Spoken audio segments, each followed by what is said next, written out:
प्रणाम। एक विनती है आपसे। कहिए राजन।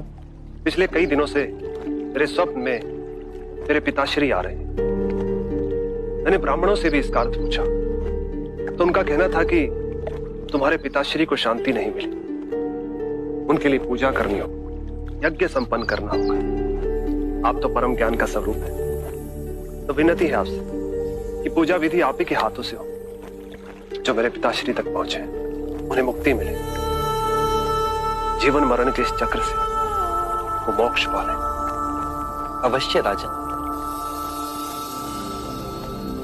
आप मिट्टी के 2 घड़े मंगवाइए, एक में घी भरवाइए और एक घड़े में कंकड़ पत्थर भरवाइए,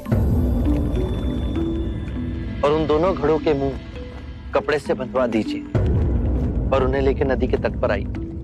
मैं वहीं आपकी प्रतीक्षा करूंगा। मैं भी इसका प्रबंध करता हूं महाराज।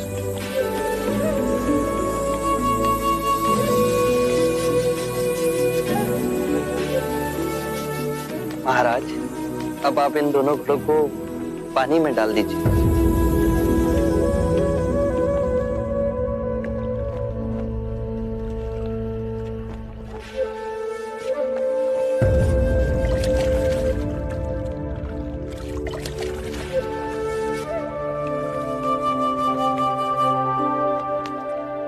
महाराज, अब इन दोनों घड़ों को आप तोड़ दीजिए।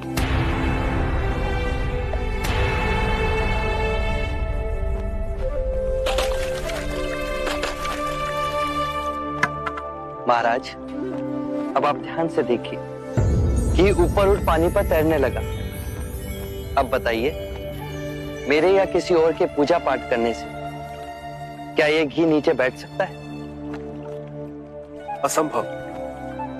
ये तो घी का स्वभाव ही नहीं। सत्य कहा आप। उसी प्रकार किसी भी पूजा पाठ, विधि विधान, कर्म कांड के द्वारा पानी के अंदर डूबे हुए कंकड़ पत्थर क्या ऊपर आ तैर सकते हैं? नहीं बुद्ध, ये तो प्रकृति के नियम के विरुद्ध है। तो हम प्रकृति से भिन्न कैसे हुए? हम भी तो प्रकृति का ही रूप है। सत्य कहा बुद्ध। एक सत्य ये भी है राजन, यदि हमारे पूर्वजों ने अपने जीवन काल में कंकड़ पत्थर बोए, दुष्कर्म किए, तो वो स्वाभाविक ही कंकड़ पत्थर की तरह नीचे बैठ जाएंगे।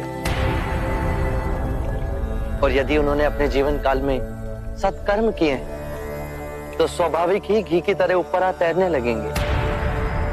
जो बोएंगे वही काटेंगे। परंतु इस शरीर रूपी जीवन काल में ही नहीं, अपितु इस शरीर रूपी जीवन काल के पश्चात वाली यात्रा में भी हम जैसे कर्म करेंगे वैसा ही फल मिलेगा। अब बताइए, इस प्रकृति के नियम को कोई पूजा पाठ, कर्म कांड, विधि विधान, यज्ञ हवन मिटा सकता है? राजन, मैं भी इसको नहीं बदल सकता।